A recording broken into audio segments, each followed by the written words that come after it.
श्रीमद् भागवतम स्कंद तृतीय अध्याय 22 कर्दम मुनि तथा देवहूति का परिणय। श्लोक क्रमांक 21। मैत्रेय उवाच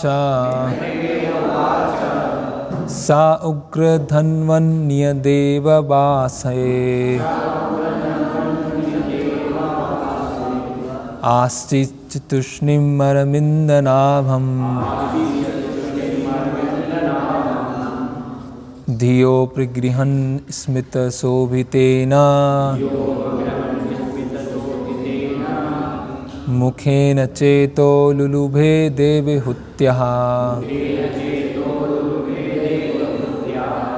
अनुवाद एवं तात्पर्य कृष्ण कृपा मूर्ति अभय चरणारविंद भक्तिवेदांत स्वामी श्रील प्रभुपाद जी द्वारा अनुवाद। श्री मैत्रेय ने कहा, हे योद्धा विदुर, कर्दम मुनि ने केवल इतना ही कहा और कमल नाभ पूज्य भगवान का चिंतन करते हुए वह मौन हो गए। वे उसी मौन में हंस पड़े जिससे उनके मुखमंडल पर देवहूति आकृष्ट हो गई और वह मुनि का ध्यान करने लगी। तात्पर्य, ऐसा प्रतीत होता है कि कर्दम मुनि मौन होते ही कृष्ण भावनामृत में लीन हो गए और भगवान विष्णु का चिंतन करने लगे। कृष्ण भावनामृत भक्ति की यही विधि है। शुद्ध भक्त श्री कृष्ण के चिंतन में इतने लीन हो जाते हैं कि उनके कोई दूसरा कार्य ही नहीं रह जाता। भले ही ऊपर से वे कुछ करते दिखें, किंतु वे मन में निरंतर श्री कृष्ण का चिंतन करते हैं। ऐसे कृष्ण भक्त की हंसी इतनी आकर्षक होती है कि वह अपनी हंसी से ना जाने कितने प्रशंसकों, शिष्यों तथा अनुयायियों के हृदयों को जीत लेता है। ओम अज्ञानतिमिरन्धस्य ज्ञानंजनं शलाकया चक्षुरुन्मिलितं तस्मै श्री गुरुवे नमः। श्री चैतन्य मनोभीष्टं स्थापितं येन भूतले स्वयं रूप कदा मह्यं ददाति स्वापदान्तिकं। वन्देऽहं श्रीगुरोश्योत्पदकमलं श्रीगुरून् वैष्णवांश्च श्रीरूपं साग्रजातं सहगण रघुनाथान्वितं सजीवं साद्वैतं सावधूतं परिजनसहितं कृष्ण चैतन्य देवं श्री राधा कृष्ण पादान सहगण ललिता श्री विशाखान्वितांश्च। नमः ओं विष्णुपादाय कृष्ण पृष्ठाय भूतले श्रीमते भक्तिवेदांत स्वामीति नामने। नमस्ते सारस्वते देवे गौरवाणी प्रचारणे निर्विशेष शून्यवादी पाश्चात्य देशे तारणे। श्री कृष्ण चैतन्य प्रभु नित्यानंद श्री अद्वैत गदाधर शिवासादि गौर भक्त वृंद। हरे कृष्ण कृष्ण कृष्ण हरे हरे, हरे राम राम राम हरे हरे, हरे कृष्ण। तो यहाँ पर जो कर्दम मुनि है स्वयंभू मनु का जो प्रस्ताव है उसको स्वीकार करते हैं और उसमें अलग अलग विचार व्यक्त करते हैं कि जो आप प्रस्ताव लेके आए हैं वैदिक संस्कृति के सम्मत है ना। और सबसे बड़ी जो प्रामाणिकता है, ऑथोरिटी है, वो भगवान स्वयं है। तो ये जो विवाह है उसके लिए मैं तैयार हूँ, इस तरह से कर्दम मुनि बताते हैं। तो यहाँ पर इस श्लोक में बताया गया है, जब कर्दम मुनि ने स्वयंभू मनु से इस तरह से बात रखा, उसके बाद वो चुप हो गए, मौन हो गए। मौन होने के बाद स्मित शोभितेन, स्मित मतलब हंसना है ना। तो वो थोड़ा सा हंसे जिससे उनका जो मुखमंडल है और भी अधिक आकर्षक हो गया, और भी अधिक आकर्षित हो गया वो। और मुखेन चेतो लुलुभे देवहूत्या, और जब जो देवहूति हैं कर्दम मुनि को इस तरह इस स्थिति में देखती है ना कि मौन होने के बाद कर्दम मुनि हंसे हैं, तो वो एकदम से और अधिक कर्दम मुनि के प्रति आकर्षित हो जाती है। तो श्रील प्रभुपाद तात्पर्य में समझा रहे हैं कि कर्दम मुनि जब मौन होते हैं, बोलना बंद करते हैं, तो उनका जो चेतना है तुरंत कैसा हो जाता है, अरविंद नाभम। वो किस पे विचार करने लगते हैं, भगवान विष्णु पर और कृष्ण पर ध्यान करने लगते हैं। और भगवान कृष्ण पर ध्यान करने की वजह से वो क्या है, प्रभुपाद लिख रहे हैं, जो कृष्ण भावनामृत भक्त है वो और भी अधिक आकर्षित हो जाता है। अभी यहाँ जो आकर्षण की बात की गई है वो दिव्य स्तर पर आकर्षण की बात की गई, आध्यात्मिक स्तर पर। ये कोई भौतिक स्तर पर ऐसा नहीं है कि कर्दम मुनि हंसे और देवहूति आकर्षित हो गई, क्योंकि कर्दम मुनि पूरी तरह से कृष्ण भावना भावित स्तर पर हैं। तो भक्ति के प्रभाव से वो एक जो भगवान में गुण है सर्व आकर्षक का, है ना, कृष्ण मतलब सर्व आकर्षक। तो भगवान के जो शुद्ध भक्त होते हैं, भगवान के, वो भी भगवान के गुणों को परावर्तित करते हैं, रिफ्लेक्ट करते हैं, है ना। भगवान क्या है? सर्व आकर्षक है, श्री कृष्ण। तो वही गुण जो होते हैं भक्तों के अंदर भी आते हैं। तो जो भक्त होते हैं जितनी अधिक मात्रा में शुद्ध होते हैं उतनी अधिक मात्रा में भगवान के गुणों को वो परावर्तित करते हैं, रिफ्लेक्ट करते हैं, है ना। कोई कांच है, शीशा है, उस पर कुछ धूल जमी हुई है, थोड़ा गंदा है, तो सूर्य की किरणें पड़ेंगी तो उतनी अधिक परावर्तित नहीं होंगी। लेकिन अगर वही कांच स्वच्छ है, किसी भी तरह का दाग नहीं है, तो सूर्य की किरणें क्या होंगी? पूरी तरह से परावर्तित होंगी। तो जो भक्त, इसीलिए प्रभुपाद क्या बोले? शुद्धता ही बल है, प्योरिटी इज द फोर्स। तो जो जितना शुद्ध है उतना क्या होता है, लोग उससे आकर्षित होते हैं। अभी आकर्षित वो इसीलिए नहीं हो रहे हैं कि उस व्यक्ति से आकर्षित हो रहे हैं, क्योंकि वो भगवान का जो गुण है उसमें आ रहा है, इसकी वजह से लोग आकर्षित हो रहे हैं। अभी शुद्धता है वो अलग अलग स्तर पर शुद्धता हो सकती है ना। एक शारीरिक शुद्धता है, एक मानसिक शुद्धता है, एक अनुष्ठान में शुद्धता होती है ना। तो यहाँ जो श्री प्रभुपाद बता रहे हैं कि शुद्धता ही बल है, वो क्या है? सेवा में, सेवा भावना में। तो जिसकी सेवा भावना जितनी अधिक शुद्ध है ना, वो उतना ज़्यादा आकर्षक लगेगा, है ना।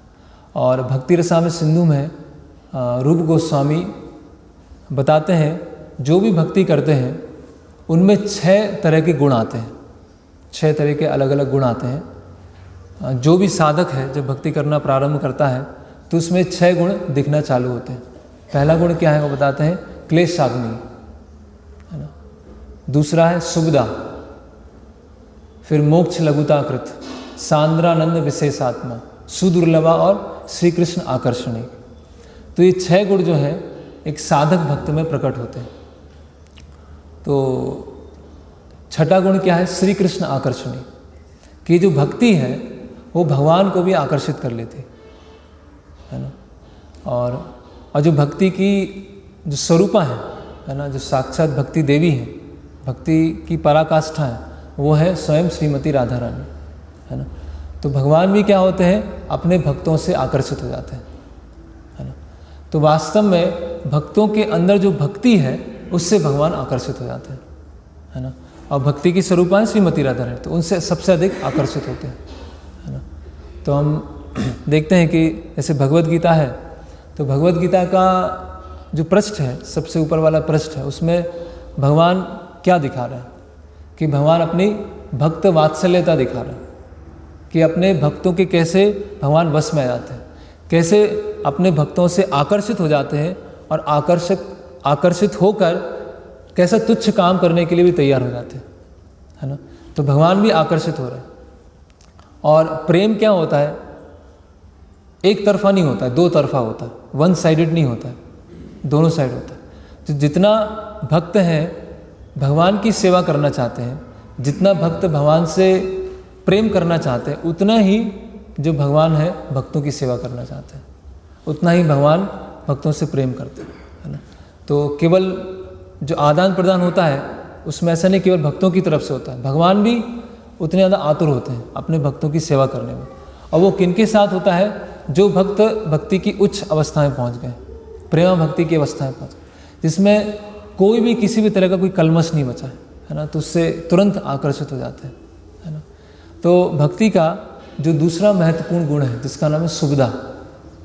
सुविधा मतलब सभी शुभ गुण भक्ति करने से प्राप्त होते हैं। ऑल ऑस्पिशियसनेस, सभी तरह से भक्ति क्या है? शुभ है ना। तो हम देखते हैं कि श्रील प्रभुपाद इसके प्रत्यक्ष उदाहरण है। और जैसे भगवद गीता में भगवान बताते हैं, राज विद्या राजगुह्यम पवित्रम इदम उत्तमम प्रत्यक्षावगमम धर्मम सुसुखम कर्तुम अव्ययम, कि प्रत्यक्ष अवगमम, ये भक्ति के जो लक्षण हैं वो प्रत्यक्ष रूप से दिखना चालू हो जाते हैं। ऐसा नहीं कि उसके लिए कुछ कोई तरकीब है या कोई, ऐसा नहीं। जो भी भक्ति में प्रगत हो रहा है, जो भक्ति में एडवांस कर रहा है, उसके जो लक्षण हैं वो दिखना चालू हो जाते हैं, है ना। क्योंकि आत्मा क्या है, वास्तव में आत्मा जीवित है और शरीर क्या है, मृत है। तो जो जितना शरीर के स्तर पर है वो उतना मृत है, जिसकी चेतना जितनी अधिक शरीर के स्तर पर है वो उतना मृत दिखाई देगा, चलता फिरता मुर्दा दिखाई देगा। लेकिन जो जितना आत्मा के स्तर पर है वो उसके साथ रहकर, उसके साथ सेवा करके उतना हमें ज़्यादा उत्साह मिलेगा, है ना। क्योंकि वास्तव में जो जीवन के लक्षण है वो क्या है, आत्मा में। इसीलिए भक्ति सिद्धांत ठाकुर क्या बोले, प्राण आछे जार से हेतु प्रचार। जिसमें प्राण है, जिसमें जीवन है, वो प्रचार कर सकता है, और जो मर गया है, जिसमें जीवन नहीं बचा है, वो प्रचार नहीं करेगा, है ना। तो वो जो जीवंत है ना, जो जीवन है वो किससे आता है, कृष्ण भावनामृत से आता है। तो भक्ति का जो ये गुण है, सुविधा, है ना, सभी तरह के जो अच्छे गुण हैं भक्ति करने से आते हैं। और हम देखते हैं ऐसे इस श्लोक में प्रभुपाद बता रहे हैं कि जो कृष्ण भक्त होते हैं उनसे सभी लोग आकर्षित होते हैं, है ना। प्रभुपाद लिख रहे हैं, वह अपनी हंसी से बहुत सारे प्रशंसकों, शिष्यों, अनुयायियों के हृदय को जीत लेते हैं, है ना। तो हम ऐसे श्रील प्रभुपाद और अन्य आचार्य, है ना, चैतन्य महाप्रभु के वृत्तांत में ऐसा देखते हैं कि लोग कुछ समय मिलते थे उनसे और तुरंत ही आकर्षित हो जाते थे, है ना। अभी श्रील प्रभुपाद से लोग अलग अलग तरह से कैसे आकर्षित हुए, है ना। जैसे श्रील प्रभुपाद जी की शिष्या हैं कौशल्या माता जी, तो बताती हैं कि पहली बार मैं गई प्रवचन सुनने के लिए, और प्रभुपाद जी का आयु था 71-72 साल और उनका आयु था 16 साल, है ना। तो श्रील प्रभुपाद प्रवचन दे रहे थे और वो कौशल्या माता जी वहाँ पर आती हैं और प्रवचन सुनती हैं। तो प्रवचन सुनने से वो इतना अधिक आकर्षित हो जाती हैं प्रभुपाद जी से, बोलती कि मुझे ऐसा लगा कि पहली बार प्रभुपाद जी से मिलना हुआ और प्रभुपाद जी को सुना तो ऐसा लगा मुझे प्रभुपाद जी से मुझे प्रेम हो गया, है ना। तो अभी वो जो प्रेम हुआ वो ऐसा नहीं कि कुछ भौतिक स्तर का, क्योंकि प्रभुपाद जी का जो व्यक्तित्व है ना, और प्रभुपाद जी का जो मैसेज है, स्पष्ट जो मैसेज है, उससे बहुत लोग आकर्षित हुए। अभी कई लोग ऐसे प्रश्न उठाते हैं और आश्चर्यचकित होते हैं कि श्रील प्रभुपाद अमेरिका गए और प्रभुपाद जी ने प्रचार करना चालू किया, तो ऐसा प्रभुपाद जी ने क्या ऐसा मैजिक कर दिया, ऐसा जादू कर दिया कि इतने सारे लोग और वो युवा पूरा जीवन समर्पित करने के लिए तैयार हो गए। तो ऐसा प्रभुपाद जी ने, प्रभुपाद जी के व्यक्तित्व में ऐसा विशेष था, है ना। तो बहुत सारी चीज़ें हैं जो श्रील प्रभुपाद और प्रभुपाद जी के जो आंदोलन है उससे व्यक्ति आकर्षित होता है, और आकर्षित होकर फिर वो उस आंदोलन में जुड़कर सेवा करना चाहता है। तो जैसे भगवान कृष्ण जो है सर्व आकर्षक है, उसी तरह से जो श्रील प्रभुपाद जी का आंदोलन है वो भी क्या है, सर्व आकर्षक, है ना। कई लोग प्रभुपाद जी पे PhD करते हैं, है ना, PhD थीसिस लिखेंगे कि एक सो कॉल्ड गुरु है रास्कल नंबर 1, वो बोलता है कि प्रभुपाद जी से हमको प्रेरणा लेनी चाहिए। क्या प्रेरणा लेना चाहिए कि बुढ़ापे में भी हमें हार नहीं मानना चाहिए। अगर बुढ़ापे में भी आप कुछ काम करना चाहते हैं, कुछ इन्वेस्ट करना चाहते हैं, कुछ बिजनेस चालू करना चाहते हैं, तो आप कर सकते हैं, है ना। कुछ आप मकान बनाना चाहते हैं, कुछ देखो प्रभुपाद ने इतना बड़ा राज, इतना बड़ा एम्पायर खड़ा कर दिया। 40 रुपये थे और 40 करोड़ रुपए प्रभुपाद जी के पास आ गए, है ना। तो इसीलिए आशावादी होना चाहिए, प्रभुपाद जी से सीखो। देखो बुढ़ापे में भी क्या है, शक्ति जो है कम नहीं होना चाहिए। तो वो प्रभुपाद जी का जो व्यक्तित्व का सार है वो समझ नहीं पाए, वो केवल बाहरी दृष्टिकोण से प्रभुपाद जी को वो देख रहे हैं, है ना। ऐसे और भी लोग हैं जो प्रभुपाद जी के ऊपर अभी यहाँ जैसे प्रभुपाद बता रहे हैं कि जो कृष्ण भक्त हैं वो उनसे आकर्षित होते हैं, लेकिन ऐसा नहीं कि प्रभुपाद जी कुछ ऐसा कुछ कर रहे हैं अपने बोलने से या अपनी चाल ढाल से, है ना, कि लोग उनसे आकर्षित हो, है ना। जैसे लोगों को आजकल ये जो पर्सनैलिटी डेवलपमेंट है उसमें सिखाया जाता है कैसे चलना है, कैसे बैठना है, कैसे बोलना है, कैसे समय समय पर हंसना है ना, जिससे आपके जो व्यक्तित्व हो उसमें व्यक्तित्व में निखार आए, व्यक्तित्व आपका बहुत सुंदर बने, लोग उससे आकर्षित हो। लेकिन जो शिल प्रभुपाद हैं वो ऐसा कुछ कृत्रिम रूप से कुछ प्रयास नहीं कर रहे हैं कि लोग मुझसे आकर्षित हो। उनकी जो प्योरिटी है, उनकी जो शुद्धता है, उससे लोग क्या है, प्रभुपाद से लोग आकर्षित हो रहे हैं, है ना। जैसे प्रभुपाद जी के एक शिष्य थे उमापति महाराज, तो शुरुआत के समय में जो शिल प्रभुपाद के शिष्य जुड़े उसमें से एक उमापति प्रभु भी थे। तो बुद्ध धर्म से बहुत आकर्षित थे, बौद्ध, है ना। और बौद्ध मतलब जो मैसेज है पूरा अस्पष्ट, पूरा वेग है, गोल। उनसे पूछा जाए लक्ष्य क्या है, ये है और ये नहीं भी है, ये हो भी सकता है, नहीं भी हो सकता है, इसको मानोगे तो ये सही नहीं है, इसको नहीं मानोगे तो ये सही नहीं, मतलब सब कुछ वेग है। तो पहली बार श्रील प्रभुपाद जी के पास में गए और प्रभुपाद जी से लेक्चर सुना, और प्रभुपाद जी ने स्पष्ट बताया कि कृष्ण है वो पूर्ण पुरुषोत्तम भगवान है और उनका शरण लेना चाहिए। तो उमापति महाराज अपने संस्करण में लिखते हैं कि मैंने इतनी सारी किताबें पढ़ी थी, इतनी सारी फिलॉसफी पढ़ी थी, इतने लोगों से मिला था, लेकिन पहली बार अपने जीवन में मैं ऐसे व्यक्ति से मिला जिसने जो अपना फिलॉसफी रख रहे हैं, अपना तत्व ज्ञान रख रहे हैं, उसमें इतनी स्पष्टता है, उसमें इतनी क्लियरिटी है कि कोई संशय नहीं है कि गलत बोल रहे हैं। कोई इन पे संशय कर ही नहीं सकता है कि ये व्यक्ति हैं किसी को चीट करना चाह रहे हैं, धोखा देना चाह रहे हैं। और मैंने प्रभुपाद जी का एक लेक्चर सुना और निष्कर्ष किया कि ये जो व्यक्ति हैं ये वास्तव में भगवान का मैसेज दे रहे हैं और इनको मुझे शरणागत करना है। तो ऐसे बहुत सारे प्रभुपाद जी के जीवन के वृत्तांत हैं जिसमें लोग जैसे होते हैं एकदम प्रलोभित, मेस्मराइज प्रभुपाद जी के व्यक्तित्व से, प्रभुपाद जी की वाणी से, जो भी प्रभुपाद जी ऐसे करते थे। तो और हम देखते हैं जैसे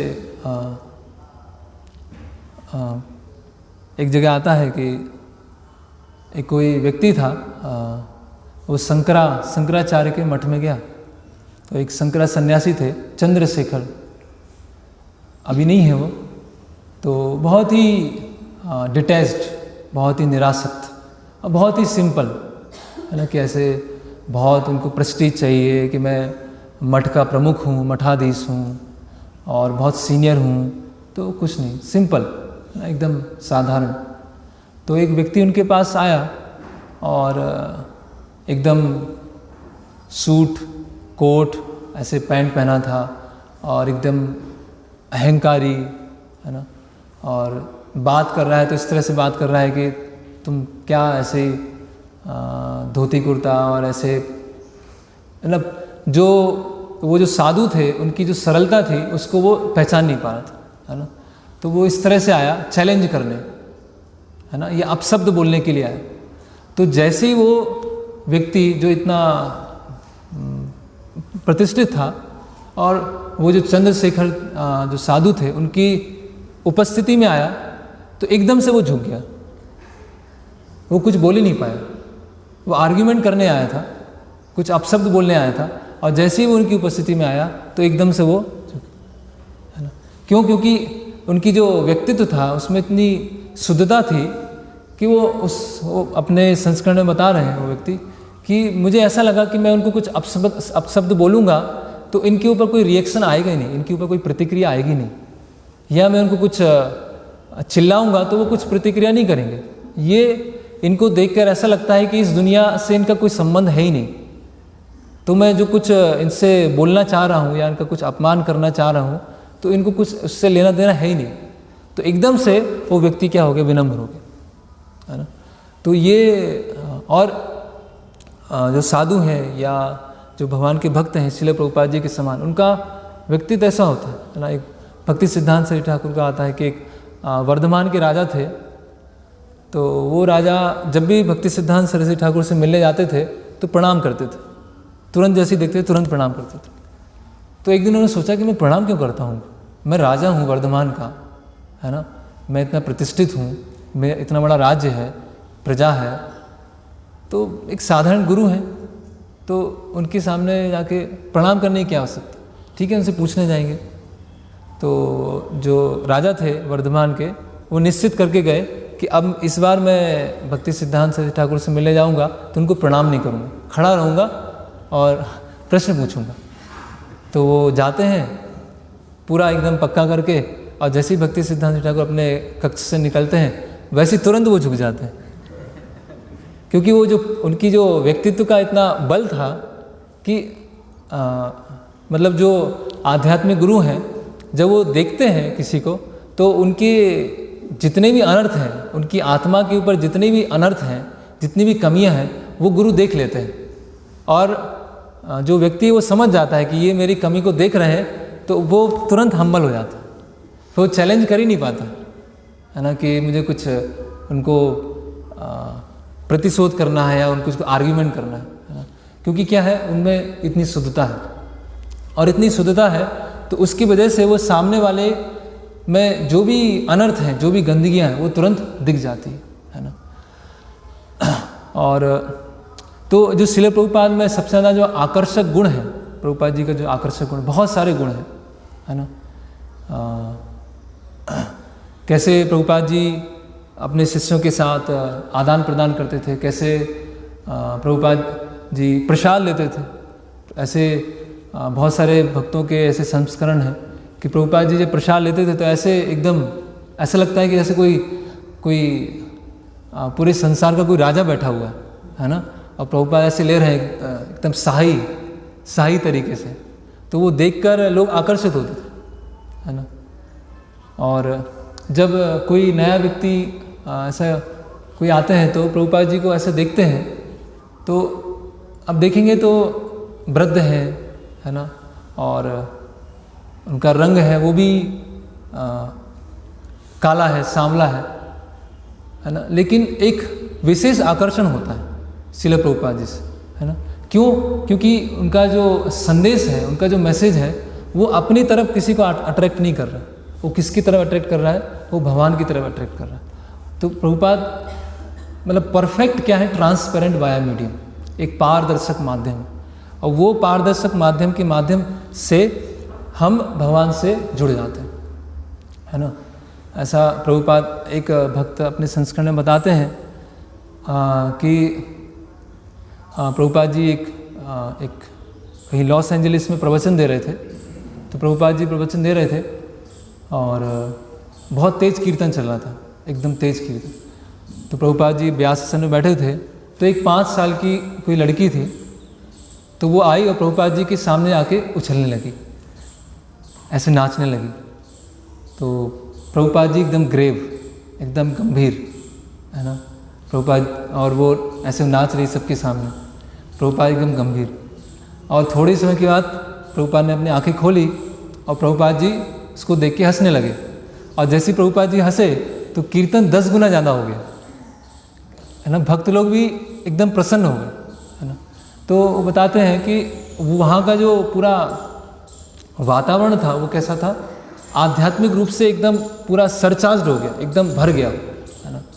और ऐसे बहुत सारे इंसिडेंट हैं, है ना। प्रभुपाद एक बार एयरपोर्ट पे उतरे, और एयरपोर्ट पे उतरने के बाद प्रभुपाद जी वहाँ पर आए, और जैसे ही बाहर निकले और प्रभुपाद जी ने अपने शिष्यों को देखा, और शिष्य को देखकर प्रभुपाद प्रसन्न हुए। तो वहाँ पर 150 लोग थे, और 150 के 150 दंडवत प्रणाम किए। तो सब आसपास वाले एयरपोर्ट के लोग सोचने लगे कि हो क्या रहा है, एक इंडियन साधु, है ना, यहाँ पर आया है, और सारे यहाँ वेस्टर्नर, है ना, जो किसी के सामने झुकते नहीं हैं, किसी को ऑथोरिटी स्वीकार नहीं करते, सब अपने अनुसार चलना चाहते हैं। और ऐसा उन्होंने क्या कर दिया कि सारे एकदम देख के ही प्रणाम कर दिया उनको, है ना। तो ऐसा वो क्या है, आध्यात्मिक शुद्धता है ना। तो ऐसे प्रभुपाद जी का जो मैसेज है, प्रभुपाद जी का जो व्यक्तित्व है, अपने शिष्यों के साथ प्रभुपाद जी का जो आदान प्रदान है, वो सब क्या है, वो भी आकर्षक है ना। ऐसे जो कृष्ण है, कृष्ण आकर्षक है, इसीलिए प्रभुपाद जी से संबंधित जो भी चीज़ है वो आकर्षक है ना। और हम देख सकते हैं कि परम पूज्य भक्ति विकास महाराज बताते हैं कि जो मुझे सबसे आकर्षक लगा प्रभुपाद जी का पूरे उनके जीवन से, वो उनका क्या है, संदेश, उनका मैसेज है ना। तो वो प्रभुपाद जी का जो स्पष्ट संदेश है ना, क्रिस्टल क्लियर है ना। प्रभुपाद वैज्ञानिक है, उनका मजाक उड़ा रहे हैं, है ना। प्रभुपाद बोल रहे हैं कि एक चूजा है, एक मुर्गी है, वो ज़्यादा अच्छी साइंटिस्ट है जो हमारे सो कॉल्ड साइंटिस्ट है।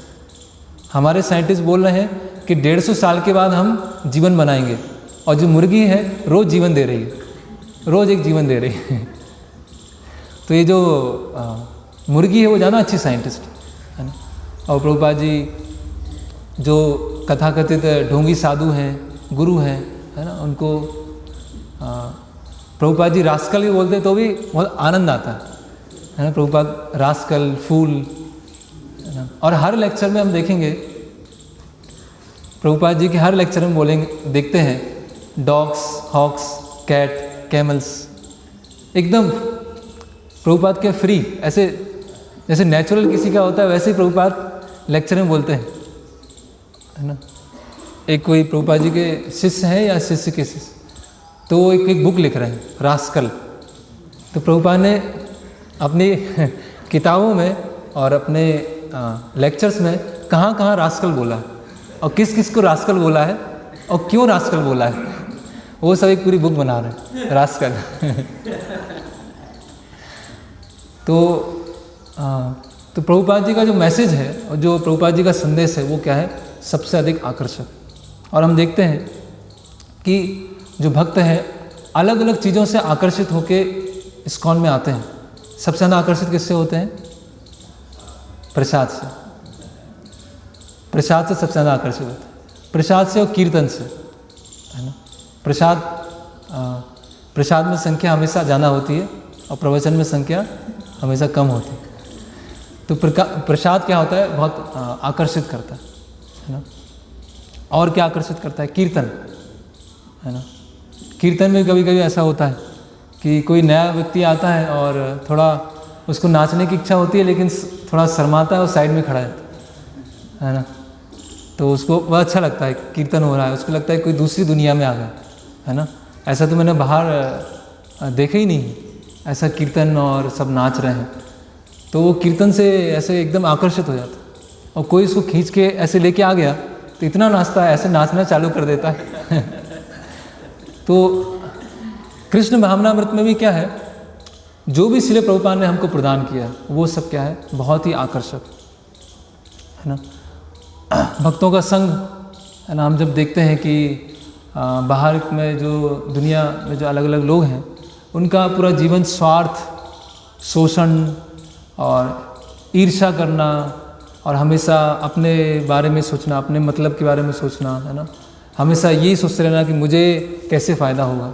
तो ऐसे लोगों के साथ रहते रहते क्या हो जाता है, अगर हम थोड़ा सा हम पुण्यशाली हैं या थोड़ी सी भक्ति सुकृति है, तो बाहर के लोगों के साथ रहने में एक घुटन टाइप में होने लगती है, एक अजीब सा लगने लगता है कि कैसे, क्या 3rd क्लास 4th क्लास लोग हैं, ऐसे लोगों के साथ क्या रहना।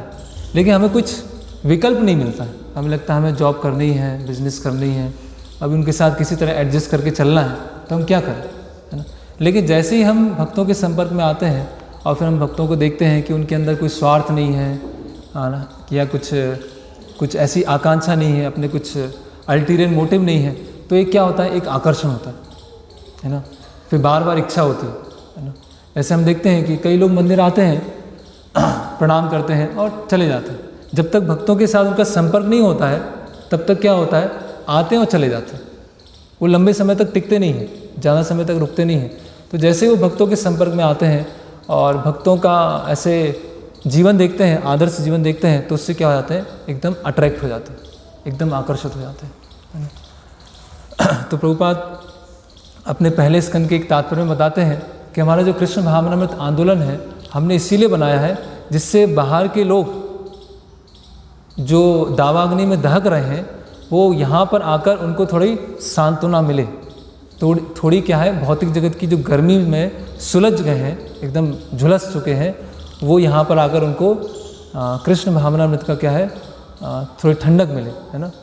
जैसे वो श्रेया कैरव चंद्रिका वितरणम, है ना, हरिनाम से क्या होता है, वो चंद्रमा के समान जो शीतल जो प्रकाश है वो प्राप्त होता है। तो जो सबसे महत्वपूर्ण है, जो श्रील प्रभुपाद में जो आकर्षकता का गुण है, वो है प्रभुपाद जी का संदेश, प्रभुपाद जी का मैसेज। तो वो जो मैसेज है, संदेश है, वो हमें नियमित रूप से उसको पढ़ना, नियमित रूप से उसको सुनना, वो बहुत ज़रूरी है। नहीं तो क्या होता है, लोग अलग अलग चीज़ों से आकर्षित होते हैं, वो भी आध्यात्मिक है, ऐसा नहीं वो गलत है, चाहे वो प्रसाद हो या कीर्तन है या अलग अलग चीज़। लेकिन अगर हम संदेश को नहीं सुनेंगे, अगर हम मैसेज को नहीं सुनेंगे, जो प्रभुपाद ने इतना स्पष्ट रूप से बताया है, तो क्या होगा, फिर हम अधिक समय तक नहीं रह पाएंगे भक्ति में। इसलिए कई लोग आते हैं, क्योंकि नया नया जो भी करते हैं वो अच्छा लगता है। लोग आते हैं, कुछ समय रहते हैं, 6 महीने रहते हैं, 1 साल रहते हैं, 2 साल रहते हैं और फिर चले जाते हैं। कुछ समस्याएं हो जाती है इसलिए चले जाते हैं। क्यों चले जाते हैं? क्योंकि प्रभुपाद जी का जो संदेश है, मैसेज है, उसमें वो गहराई से उसको उन्होंने नहीं देखा, समझा नहीं।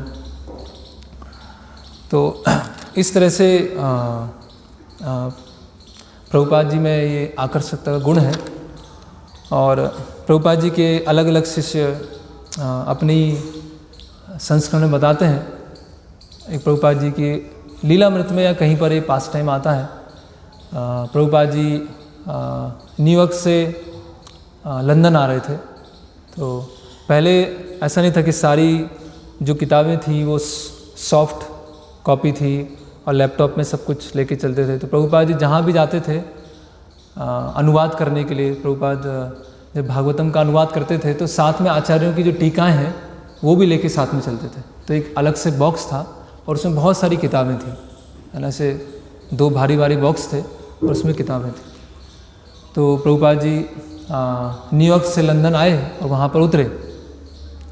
तो प्रभुपाद जी के साथ उनके सेवक थे, निजी सेवक थे, प्रभुपाद जी के सचिव थे। और वो उतरते हैं तो वहाँ पर लंदन में जो भक्ति वेदांत मैनर है, वहाँ पर बहुत बड़ा फेस्टिवल था, बहुत बड़ा उत्सव मनाया जा रहा था। और सब एकदम आतुर थे कि वहाँ पर प्रभुपाद जी आने वाले हैं उस उत्सव में, और प्रभुपाद जी के दर्शन होंगे और हम उत्सव में भाग लेंगे, तो बहुत बहुत एकदम आनंद आएगा, है ना। तो वहाँ सब उतरते हैं और वहाँ पर एयरपोर्ट में बहुत सारे ऐसे कुछ कार्य करना बाकी था जिसमें बहुत प्रतीक्षा करना पड़ता। तो प्रभुपाद जी ने बोला कि मैं और मेरे सचिव हैं वो जाते हैं, आप जो फॉर्मेलिटीज़ हैं वो कर लेना। और प्रभुपाद जी के जो बैग थे, भारी भारी बैग, वो भी वहाँ पर छोड़ दिए। तो वो जो कस्टम था वहाँ पर, ऐसे इसको पूरा करते करते कई घंटे निकल गए, है ना। तो प्रभुपाद जी वहाँ पर लंदन में करीब दोपहर में पहुँचे और सारी कार्रवाई होते होते रात हो गई। अभी वो अकेले रह गए और बड़े बड़े भारी बैग, है ना। तो किसी तरह से भारी बैग उठाकर और ऐसे खींच रहे हैं, थक गए हैं, पूरे दिन से कुछ खाया नहीं है, शरीर में शक्ति नहीं बची है, लेकिन बैग है तो वो किसी तरह खींच के ला रहे हैं। और तो बाहर आए तो देखा टैक्सी नहीं मिल रही है, और मन में ये भी चल रहा है कि वहाँ फेस्टिवल छूट रहा है ना, बहुत बड़ी फीस्ट होने वाली है वहाँ पर, मैं पहुँच ही नहीं पाया, और भूख भी लग रहा है और सामान भी उठाना है, और बारिश भी फिर आने लगी तेज, और कोई टैक्सी नहीं मिल रही है। तो किसी तरह से अर्धरात्रि पास में आ रही है, तो कोई टैक्सी वाला किसी तरह से आया और उन्होंने बैग उठाया, भारी बैग, और वहाँ पर टैक्सी में बैठ गए और भक्ति वेदांत मैनर पहुँच गए, है ना। तो मैनर में पहुँचते हैं तो बहुत तेज़ से भूख लगी, बहुत थक गए हैं, और देखा तो सारे भक्त सोए हुए हैं। अभी फीस्ट भी था उस दिन, तो वो सोच रहे थे कि फीस्ट भी हम प्रसाद भी ग्रहण करेंगे। तो भक्तों के पास जाते हैं और भक्तों से पूछते हैं कि कुछ बचा है क्या। तो भक्त बोलते हैं ऐसे नींद में, आधी नींद में बोलते हैं कि सब खत्म हो गया, ऐसे ऐसे जमाई लेते हुए बोलते हैं अब तो सब खत्म हो गया, है ना। तो अभी क्या किया जाए। तो प्रभुपाद जी जाग रहे थे, उस 12 बजे थे, तो प्रभुपाद उस समय जाग रहे थे। तो भक्त सोचा अभी तो कुछ प्रसाद भी नहीं बचा है, पूरा फेस्टिवल भी अटेंड नहीं कर पाया, कीर्तन भी अटेंड नहीं कर पाया, प्रभुपाद जी का लेक्चर भी छूट गया, और ये जो भारी बैग है ये भी उठाना पड़ गया, अभी प्रसाद नहीं बचा है। तो अभी प्रभुपाद जी का रूम था ऊपर, तो भक्त अभी सोच रहे हैं कि ये जो बैग है प्रभुपाद जी के रूम तक पहुंचाना है, तो बैग भी नहीं उठ रहा अभी तो किसी तरह बैग उठा के खींच के सीढ़ी पे उठा रहे हैं और प्रभुपाद जी के रूम तक पहुँचे, और जैसे ही पहुँचे वैसे ही गिर गए। अब कोई शक्ति नहीं बची, और प्रभुपाद जी वहाँ खड़े थे और वो पूरे धराशायी, पूरे गिर गए, है ना।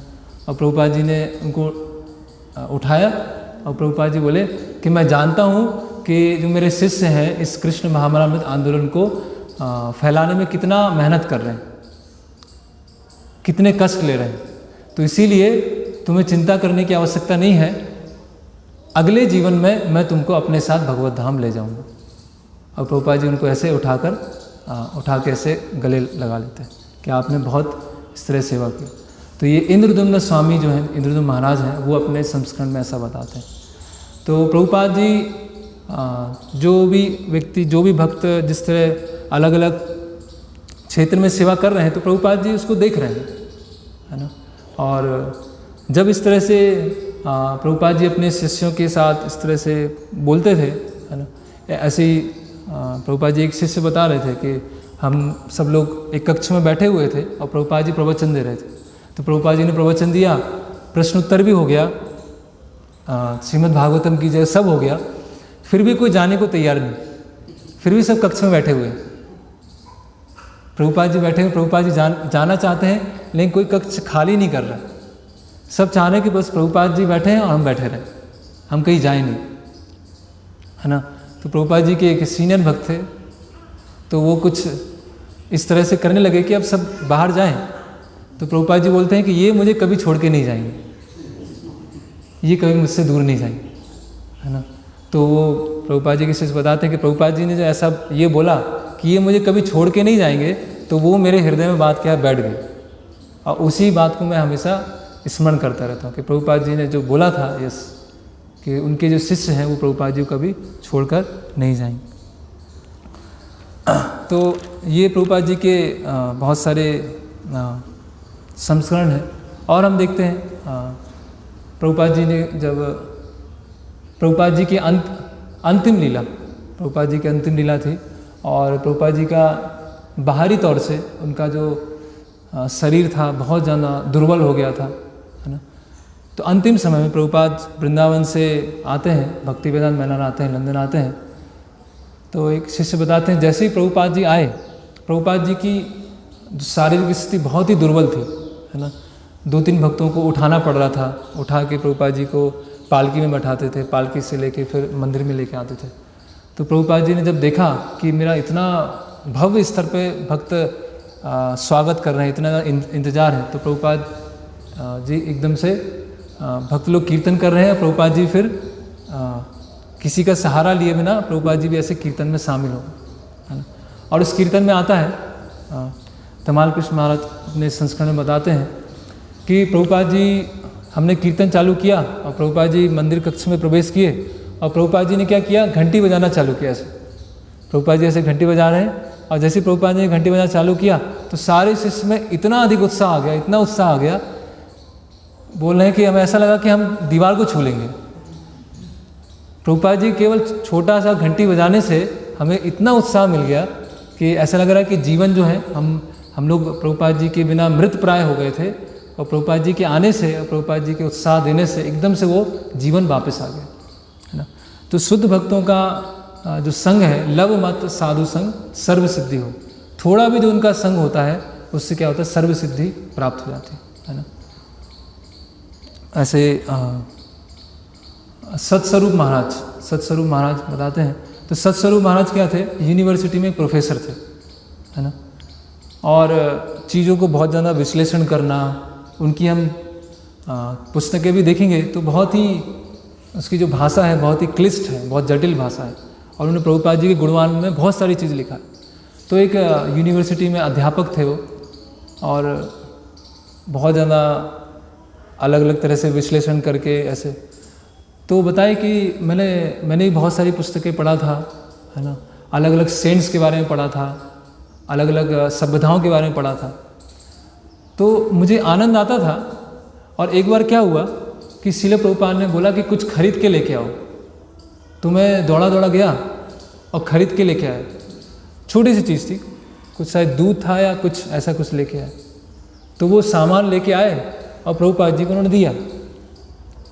तो सतस्वरूप महाराज बता रहे हैं कि मैंने पूरे जीवन भर जो इतना सारा कार्य किया था उसमें मुझे आनंद आता था, और ये प्रभुपाद जी के लिए मैं कुछ छोटा सा सामान लेके आया और प्रभुपाद जी को जो दिया मैंने, उससे मुझे जो आनंद प्राप्त हुआ वो बहुत ही, मतलब वो उसकी कोई गणना नहीं है।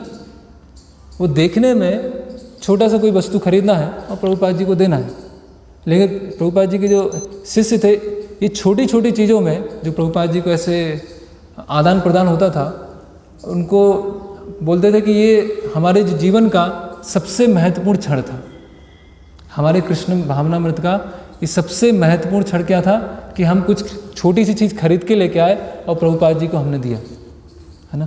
क्योंकि क्या है, शुद्ध भक्त के साथ जो भी ऐसे आदान प्रदान होता है वो क्या हो जाता है, हमारी चेतना पे छाप छोड़ के जाता है, वो एक इम्प्रेशन छूट जाता है ना। ऐसे ही देखते हैं कि ऐसे भक्ति सिद्धांत सरस्वती ठाकुर एक बार अपने शिष्यों के साथ जा रहे थे, है ना, बैलगाड़ी में अलग अलग जगह प्रचार कर रहे थे। तो वहाँ पर एक गांव में पहुँचते हैं, और गांव में पहुँचने के बाद वहाँ पे एक बालक मिलता है, छोटा बालक, 8-10 साल का बालक। तो भक्ति सिद्धांत ठाकुर से ऐसे कुछ पूछते हैं कि आगे गांव कहाँ है, का रास्ता कहाँ है, कैसे जाना है। कुछ ऐसी बातें नहीं होती हैं कि कुछ शास्त्र के ऊपर बात हो रही है या कुछ सिखा रहे हैं। तो उनसे, छोटे से बालक से बात करते हैं, 8-10 साल का बालक था, और वहाँ से चले जाते हैं, है ना।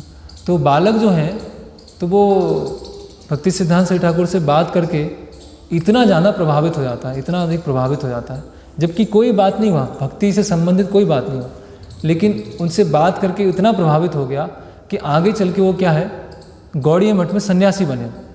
वो ढूंढ रहे थे कि ये साधु कौन है, ये कहाँ से आए थे, इनका जो व्यक्तित्व था, इनकी जो वाणी में इतनी शुद्धता थी। तो वो ढूंढते ढूंढते गौड़ी मठ पहुँचे, फिर वो ब्रह्मचारी बने, और फिर आगे चल के उन्होंने सन्यास ले लिया। और जब सन्यासी बने तो उन्होंने उस समय उन्होंने ये बताया कि मैं सबसे पहले अपने जो गुरु महाराजों से कैसे मिला। तो जो भक्त हैं, जैसे प्रभुपाद यहाँ बता रहे हैं कि भक्त जो है हमेशा कृष्ण चिंतन में लीन होते हैं, बाहरी तौर से बहुत सारी क्रियाएं करते रहेंगे, लेकिन उनकी जो चेतना है वो क्या है, हमेशा कृष्ण भावनामृत में होती है ना। और अभक्त होते हैं, ऊपरी तौर से भक्ति की बात कर सकते हैं, शास्त्रों की बात कर सकते हैं, लेकिन उनके शब्दों का क्या है, कोई प्रभाव नहीं पड़ता। वो श्लोक भी बोलेंगे, शास्त्रों से बोलेंगे, लेकिन अभक्त हैं तो कोई प्रभाव नहीं पड़ेगा। लेकिन भक्त हैं, अगर शास्त्रों से प्रत्यक्ष रूप से बातचीत भी नहीं करेंगे, ऐसी साधारण कुछ बात करेंगे, तो वो भी क्या है, हमारे मन पे बहुत बड़ा गहरा प्रभाव डाल के जाता है ना। और बहुत इम्पोर्टेंट है कि ऐसे प्रभुपाद जी के ऊपर कई भक्तों ने पुस्तक लिखी है, और एक पुस्तक है उसमें बताया है कि प्रभुपाद जी जब एयरपोर्ट पर आते थे तो भक्त कितने प्रसन्न होते थे, है ना। एक भक्त बताए, काफ़ी समय के बाद, सत्यनारायण प्रभु हैं, प्रभुपाद जी के शिष्य हैं, तो बताते हैं कि अभी ये ऐसी घटना है जो थोड़ी चमत्कारी दिख सकती है, जादुई लग सकती है ना। कि प्रभुपाद जी आए और प्रभुपाद जी जो सीढ़ियाँ हैं, स्वचालित सीढ़ियाँ हैं, उस पर हैं, और प्रभुपाद जी चल रहे हैं ऐसे। तो वो सत्यनारायण प्रभु बता रहे हैं कि मैंने देखा कि प्रभुपाद जी सीढ़ी पर नहीं है, सीढ़ी से थोड़ा सा ऊपर है। तो सत्यनारायण प्रभु बताया कि मैंने किसी से चर्चा नहीं किया ये बात, क्योंकि ये जादुई चीज़, चमत्कारी चीज़, इसके लिए प्रभुपाद जी ने मना किया है, ये हम चर्चा नहीं करते। तो सत्यनारायण प्रभु ने सोचा कि शायद गलत देखा हूँ मैंने। तो वो दूसरे शिष्यों से, दूसरे गुरु भाइयों से पूछते हैं कि मुझे ऐसा दिखाई दिया। तो बोले हाँ मुझे भी ऐसा दिखाई दिया कि प्रभुपाद जी वो सीढ़ी से ऊपर थे और ज़मीन पे नहीं थे, थोड़ा सा ऊपर थे। तो ऐसे घटनाएं होती थी। भक्त लोग एयरपोर्ट पे आते थे और आसपास कौन खड़ा है, कौन क्या देख रहा है, कोई कौन क्या बोलेगा, कोई परवाह नहीं। प्रभुपाद आए और एकदम तेज कीर्तन, बस प्रभुपाद जी उतरे और प्रभुपाद जी दूर से दिख रहे हैं तो तेज कीर्तन करना चालू कर दिया। और जैसे ही प्रभुपाद आए तो कहने का मतलब प्रभुपाद जी ने अपने शिष्यों के लिए जितना त्याग किया, जितना सेक्रीफाइस किया, तो वो देखकर उनके शिष्य क्या बहुत ही प्रभुपाद जी को देख के ही प्रसन्न हो जाते थे। और प्रभुपाद जी की जो व्यक्तिगत सेवक हैं वो एक घटना बताते हैं, श्रुति कीर्ति प्रभु, बहुत ही इम्पोर्टेंट है। वो बताते हैं कि प्रभुपाद जी जब मैं आपके साथ रहता हूँ, है ना, और एयरपोर्ट पे हम जाते हैं, इतने अलग अलग शहरों में उतरते हैं, तो भक्त लोग बहुत प्रसन्न होते हैं आपको देखकर, इतना नाचते हैं। लेकिन मेरे अंदर वो नहीं होता। मैं आपके साथ 24 घंटे हूँ, आपकी सेवा कर रहा हूँ, उनके अंदर इतना अधिक है और मेरे अंदर ऐसा कुछ ऐसे आह्लाद होना या ऐसे नाचना, ऐसा मेरे अंदर कुछ होता ही नहीं है ना। तो प्रभुपाद बोलते हैं कि जो आनंद है उसका सार क्या है कि गुरु के लिए सेवा करना, है ना। तो वो आनंद आ रहा है या नहीं आ रहा, आप पूरे दिन भर, पूरे रात भर बिना किसी कंप्लेन के आप मेरी सेवा में लगे हैं, वो ही वास्तव में क्या है, एक्सटेसी, वही आनंद है ना। तो आप पूरे दिन भर 24 घंटे, दिनों, महीनों, पूरे सालों साल आप मेरी सेवा कर रहे हैं, ये चीज़ बता रहा है कि आपको रियली वास्तव में मुझसे प्रेम है। तो वो सेवा करने से क्या है, प्रेम प्रकट होता है। प्रभुपाद बोले वो मेरे जो बाकी शिष्य हैं वो भी कीर्तन में नाच रहे हैं, प्रसन्न हो रहे हैं, उनको भी प्रेम है, लेकिन वास्तव में प्रेम कब पता चलेगा, जब आप सेवा करेंगे। और आप इसीलिए आप सेवा कर रहे हैं, तो आप में ऐसी कोई कमी नहीं है। तो श्रुति कीर्ति प्रभु समझ आते हैं। यस, तो ये बहुत महत्वपूर्ण है प्रभुपाद जी के जीवन से, और प्रभुपाद जी के जो शिष्य हैं उनमें जो शुद्धता है, उनमें जो शुद्ध सेवा भावना है ना, उससे व्यक्ति क्या है आकर्षित होते हैं। और उस प्रभुपाद जी के जो उसका जो सार है वो क्या है, प्रभुपाद जी का मैसेज। और भी बहुत सारे प्रभुपाद जी की अट्रैक्टिव चीज़ें हैं। प्रभुपाद जी का डीटी वर्शिप करना, डीटीज़ का बहुत सुंदर श्रृंगार करना, वो भी बहुत आकर्षक है। तो मुख्य है प्रभुपाद जी का संदेश। तो यहाँ पर हम विराम लेंगे। हरे कृष्ण। तो किसी का कोई प्रश्न है, कुछ जिज्ञासा है?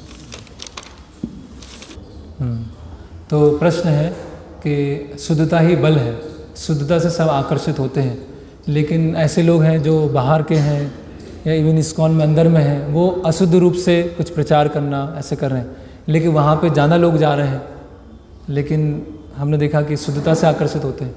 तो वास्तव में जो बाहर कथाकार हैं या अशुद्ध चीज़ों से जो आकर्षित होते हैं, यहाँ पर जो आकर्षण का मुख्य बिंदु है वो जो आत्मा के स्तर पे आकर्षित होना। जो व्यक्ति है जब प्रभुपाद जी के संदेश को सुनता है और उस संदेश में स्पष्टता होती है, तो उसकी आत्मा पर जो इतना अलग अलग तरह के आवरण भरे हुए हैं, वो आवरण कट जाते हैं और प्रभुपाद जी का संदेश उस आवरण को भेदते हुए डायरेक्ट आत्मा तक पहुंचता है और वो एकदम से आकर्षित हो जाता है कि यस, यही मैं कितने समय से ढूंढ रहा था और ये गुरु उन्होंने बता दिया। लेकिन जहाँ पर जो अशुद्ध लोग हैं वो अधिकतर आकर्षित होते हैं मन और बुद्धि के स्तर पर, है ना। कोई पर्सनैलिटी से आकर्षित होंगे, बोलने में बहुत दक्ष हैं, बहुत सारे जोक्स मारते हैं, है ना, हंसते हैं, सुंदर दिखते हैं, तो ऐसे ऊपरी तौर से आकर्षित होंगे। तो ऊपरी तौर से जो आकर्षण होने वाले हैं वो तो बहुत सारे, है ना। तो वास्तव में जो आकर्षण बताया गया है वो क्या है, आत्मा के स्तर पर जो आकर्षित हो रहा है। तो आत्मा के स्तर पर तो आकर्षित वही होंगे जिनमें वास्तविक शुद्धता है। बाकी तो मन और बुद्धि के स्तर पर होंगे। अभी बहुत सारे ऐसे भक्त हैं, ऐसे बहुत सारे कथाकार हैं, उनके लोग बहुत सारे प्रवचन सुनते हैं, बहुत सारे उनके व्यूज़ होते हैं, लेकिन उनकी कमेंट्स पढ़ेंगे तो कमेंट्स में कभी ये नहीं आएगा कि उनका जो मैसेज है एकदम स्पष्ट है या सही बता रहे हैं, है ना। उनके कमेंट्स भी ऐसे आते हैं कि वो प्रभु जी का स्टाइल बहुत अच्छा है ना, प्रभु जी का लैंग्वेज बहुत अच्छा है, ऐसे उनके कमेंट्स देख सकते हैं। और जो अच्छी तरह से प्रचार कर रहे हैं वहाँ पे आप कमेंट्स देख सकते हैं, वहाँ ऐसे आसपास के इधर उधर के कमेंट नहीं आएंगे, वो मुख्यतः संदेश और मतलब मैसेज पर ही आएगा। हरे कृष्ण। शिल प्रभुपाद की जय, श्रीमद् भागवतम की जय, निताई गौर प्रेमानंदे।